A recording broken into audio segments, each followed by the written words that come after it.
God reveals leaders in unlikely packages, often wrapped in flaws, contradictions, and raw edges that make others overlook them. Picture a man walking through a storm, soaked, bruised, misunderstood, yet carrying a fire inside him that refuses to die. That's how heaven hides its warriors, not in flawless faces, but in unexpected vessels. Sometimes the very person the world dismisses is the one God anoints with a weight that can't be denied. It's like watching a discarded stone rise above polished diamonds, glowing with a purpose no one saw coming. Destiny doesn't choose the obvious, it chooses the willing, the bold, the ones who survived battles no one applauded. And when God lifts such a person, the atmosphere shifts.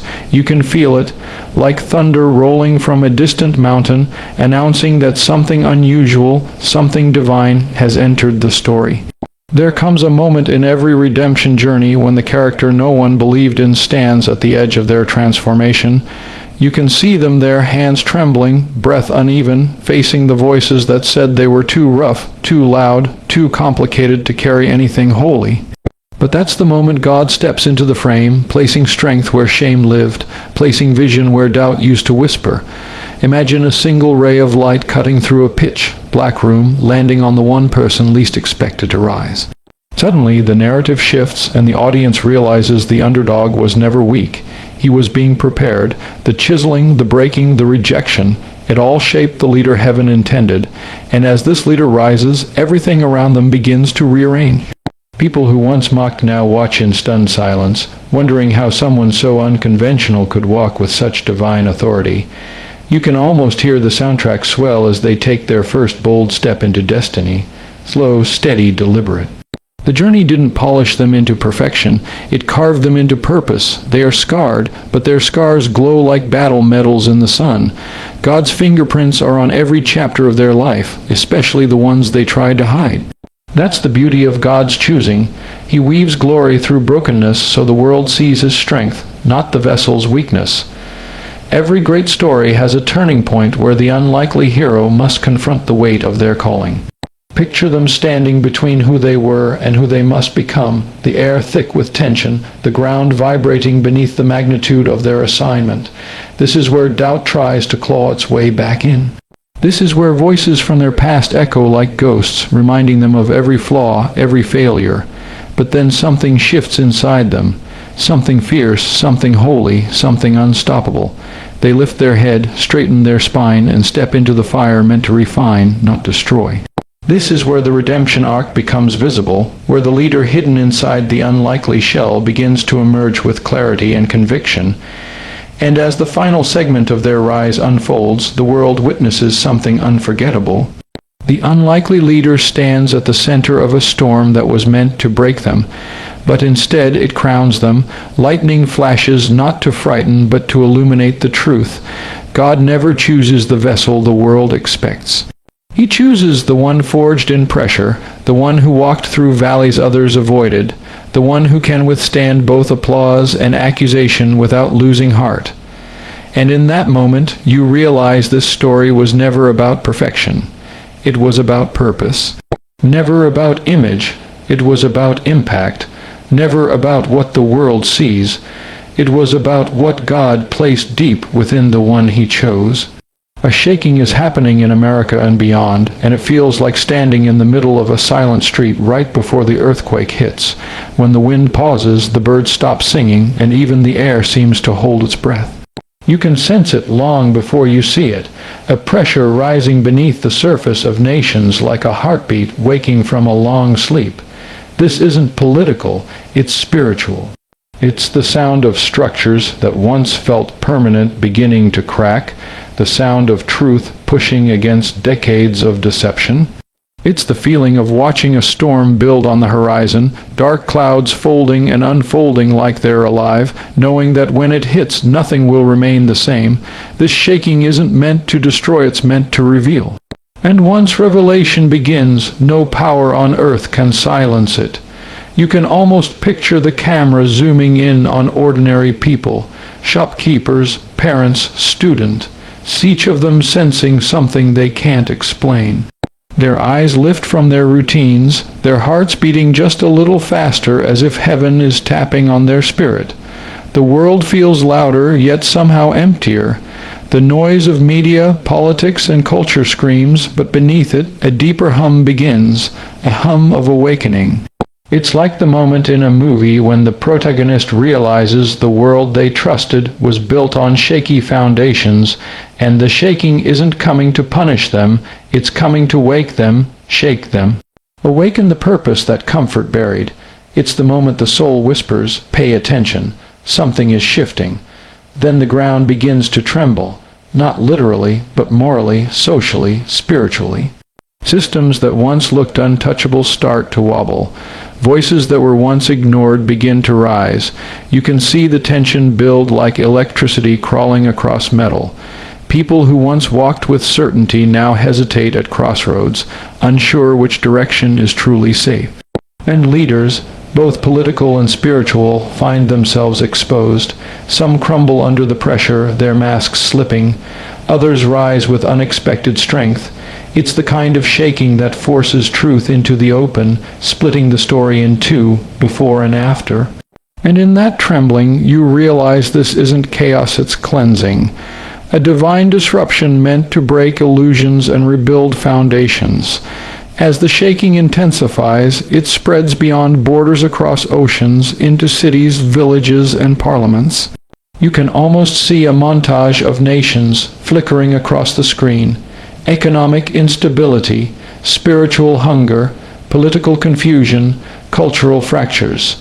Yet in every country, there's also a remnant, a quiet group of people waking up with fresh fire in their eyes. It's the moment in the redemption story where everything appears to be falling apart, but in truth, everything is falling into place. The shaking pulls back the curtains that once hid corruption, compromise, and spiritual decay. Shadows scatter, alliances shift. People once asleep to injustice begin to rise with conviction. It's messy, uncomfortable, unpredictable, but necessary because nothing new is born without shaking. And finally, as dust rises and the world stands in the tension between ruin and renewal, something unexpected happens, clarity, not the kind that makes everything easy, but the kind that makes everything honest. You see people standing in streets, on front porches, in churches, in government halls, breathing differently, thinking differently, seeing differently. It feels like the moment the hero realizes that the breaking wasn't the end of the story. It was the doorway into transformation. The shaking becomes a spotlight revealing who stands on truth and who stands on sand. And in that raw, unfiltered moment, you understand why heaven sent the trembling, because only shaking wakes those who have forgotten their strength, their calling, their voice. Conflict always precedes clarity, and it begins like the opening scene of a redemption film. The hero standing in a dim room, shadows stretching long across the walls, every emotion loud enough to echo. Nothing makes sense yet. The pressure builds, the questions multiply, and the silence feels like a weight pressing against the ribs. It's the moment before the break, through when everything inside you screams that something is shifting, even if you can't articulate it. Conflict shows up as confusion, as tension, as a heaviness that refuses to be ignored. It shakes the ground beneath your feet and strips away the illusions you once depended on. And though you can't see it yet, the chaos is not punishment, it is preparation. It is heaven rearranging your inner world so truth has room to land. Because before clarity arrives, something in you must be unsettled enough to receive it. You can almost picture yourself walking down a long corridor, doors slamming behind you as you move forward, each one representing a version of you that can no longer survive the season you're stepping into. Conflict forces these doors shut. It corners you until you confront the very things you tried to outrun, your fears, your doubts, your unresolved pain. And in that confrontation, something sacred begins. The camera would zoom in on your face, catching the flicker of resolve rising through the trembling. This is the part of your story where everything feels like loss, but in truth, It is the stripping that makes room for gain. Conflict becomes the fire that softens what pride once hardened. It becomes the teacher no one asks for but everyone needs. It becomes the uncomfortable mentor that pushes you toward transformation you would never have chosen on your own. Then comes the moment where the conflict peaks, loud, messy, overwhelming. The internal battle is mirrored by external storms, misunderstandings, broken relationships, unexpected obstacles. You stand in the center of all of it, feeling like life is pulling you apart piece by piece. But this is where the soul begins to shift. This is where you learn the difference between who you want to be and who you were called to be. The turmoil becomes a mirror reflecting your strength in places you once called weakness, your resilience in moments you once called defeat. Every great redemption story reaches this tension point, the scene where the hero looks beaten, cornered, exhausted, yet unwilling to quit. And though the world sees chaos, heaven sees creation. Conflict isn't there to break you. It's there to reveal you, and then, slowly, quietly, almost imperceptibly, something begins to change.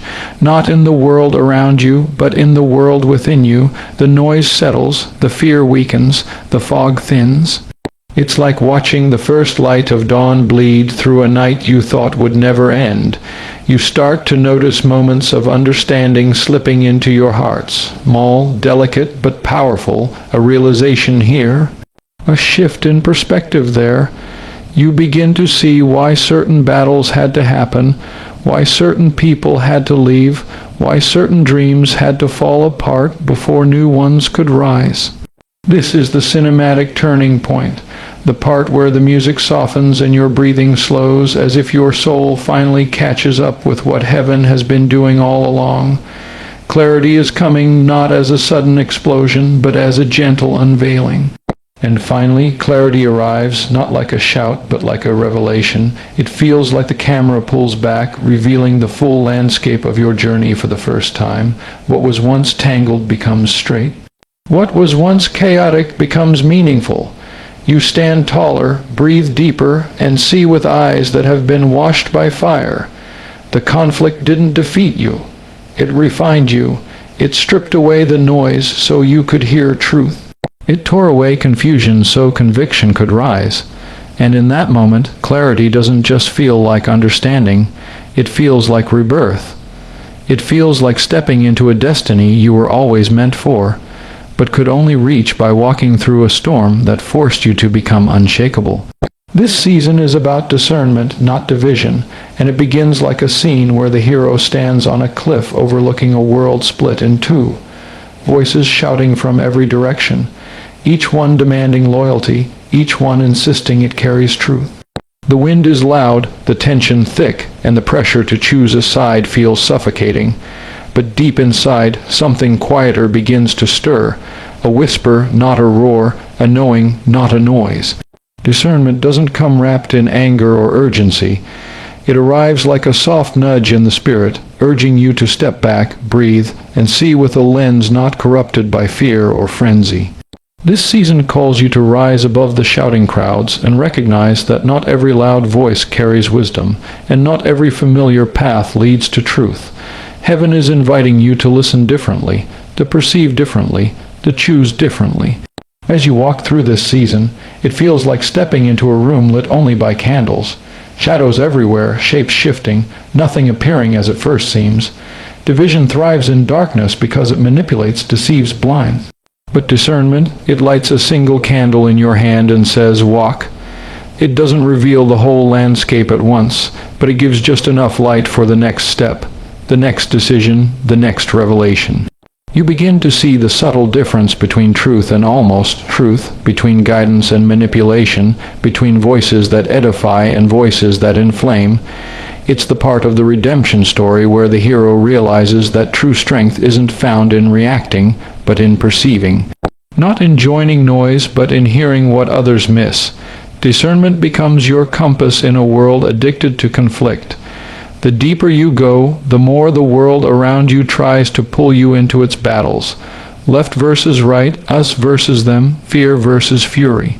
People push you, provoke you, plead with you to pick their side, but discernment teaches you something division never will. Not every battle is yours. You can see it in slow motion, a crowd arguing, pointing, accusing, while you stand still in the center, grounded, unshaken, eyes open.